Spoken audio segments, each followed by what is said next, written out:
What's going on, everybody? Welcome back to the channel. I hope you guys have an amazing day as always.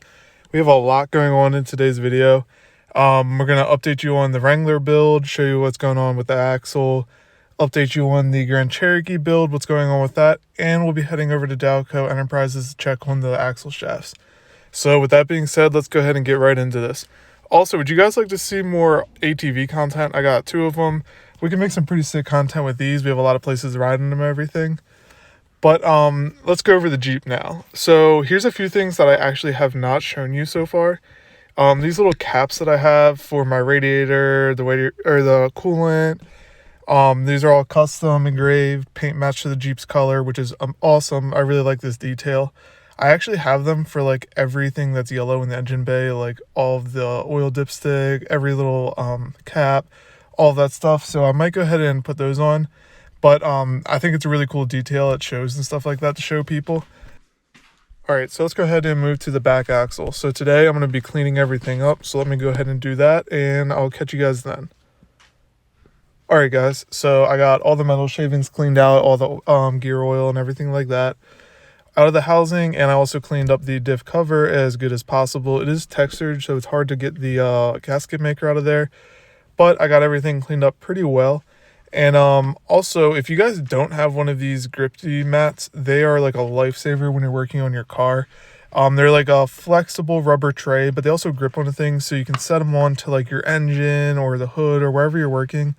Absolute lifesaver. They get cleaned off with brake clean, extremely easy. I'm using it to hold these caps, and then also keep everything separated with like the bolts for the bolts for the diff cover. And so if you guys don't have one of these, I'll go ahead and link it down in the description. Really like this product, so it's definitely one I would recommend. And also for getting the gasket maker off of your axles, if you have not picked one of these up yet, 100% recommend it. They're like $3 at AutoZone, right by the they're like right by the front when you go to checkout. Definitely recommend picking one of those up. They make it so much easier and so much better to clean everything off. So those are just 2 things that I would definitely recommend if you're going to work on a Jeep a lot. Just some tips that I'll pass along to you guys. But I'm going to go ahead and clean up the actual outside of the housing and everything like that. That way, and when we're ready to reassemble, everything can just be put right back in. Alright guys, so I went to charge the battery, and I'm having some weird issues that I've never had with the Jeep before. And I want to know if anybody's had this issue. So, I've plugged everything up, red on red, black on black, everything's plugged up right. I've done this 1,000 times on this Jeep and never had this issue. So we're going to go ahead and put this on engine start and just listen to what happens here. So the horn starts to go off, and it'll get worse as I let it go. So watch this.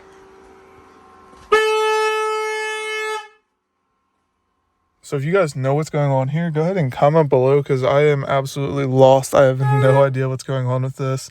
It's every time I plug it up to charge. So I really have no idea where to go with this one. And I still have no power in the Jeep. So like the horn's just draining the battery again, and no power is getting into the Jeep. So again, if you know what's going on, go ahead and comment below. It'd help out a lot, because I'm completely lost with this one. I did a little bit of research and everything, and nothing seems to work. I use that battery charger on the Grand Cherokee all the time, so I know it works, and I've done this a bunch of times on the Wrangler. So it's just a whole new problem. So today, after I get back from the shop, looking at the axle shafts and getting the bearings and everything like that, I'm going to try to get the rest of this gasket maker out. It's kind of hard to get out since it's a textured material around the inside of the diff cover. And then I'm also going to clean up the outside of the housing and touch up with paint anywhere that I might have hit rocks or anything like that, just to make it clean. I'm also going to think about cleaning up the shocks with like a wire brush. If you guys watched yesterday's video, you'll know I want to replace those with some coilovers later down the line. If you guys didn't check out yesterday's video, it was a pretty awesome video. It went over parts that I plan on keeping, and then like long-term goals with the Wrangler. So I will go ahead and link that down below in the description if you guys want to check that out. There's a lot of parts on here that I'm getting rid of, and a lot of parts that I'm keeping. And it'd also be cool to get some input from you guys, what you guys would like to see us do with the Jeep. But with that being said, that wraps up with about everything that I had planned to do at my garage and everything I had to do on the Jeep.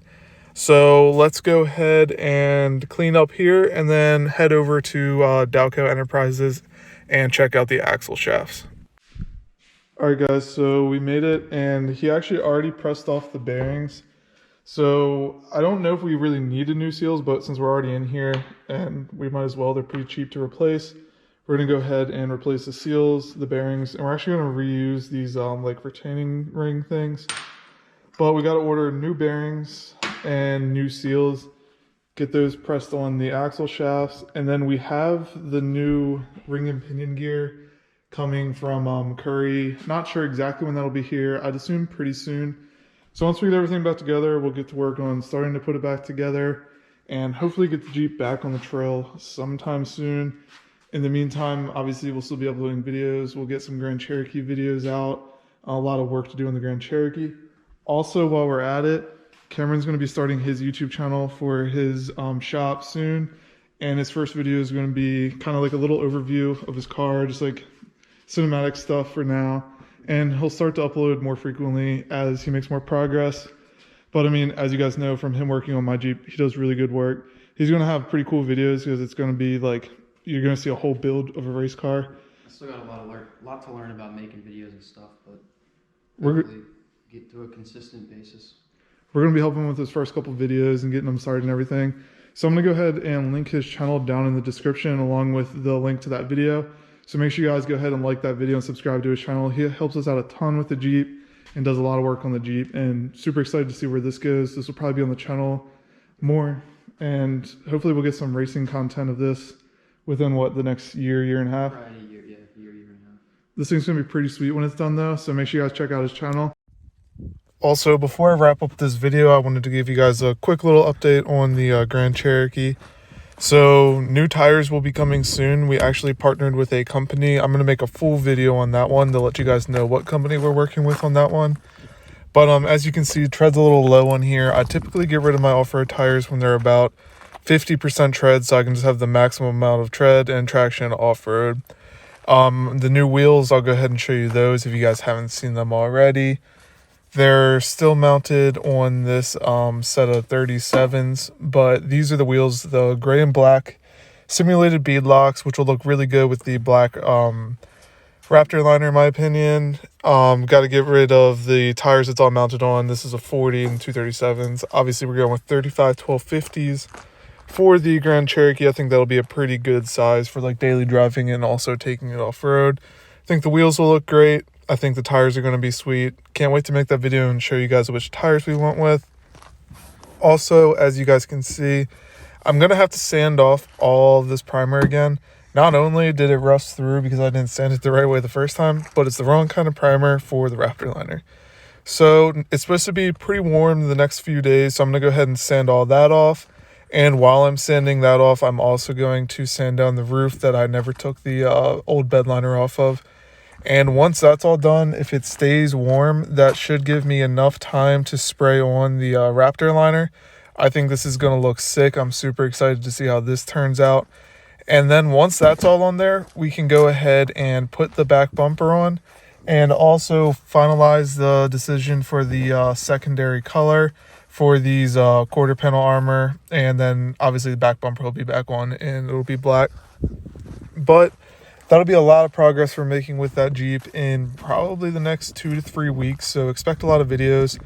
Then after that, I'll be working on the Dana 44 rear, along with finishing up the Dana 30 front. Obviously, I got to finish the Wrangler while we're at it, get it out of the garage, so that way I can pull the Grand Cherokee in the garage.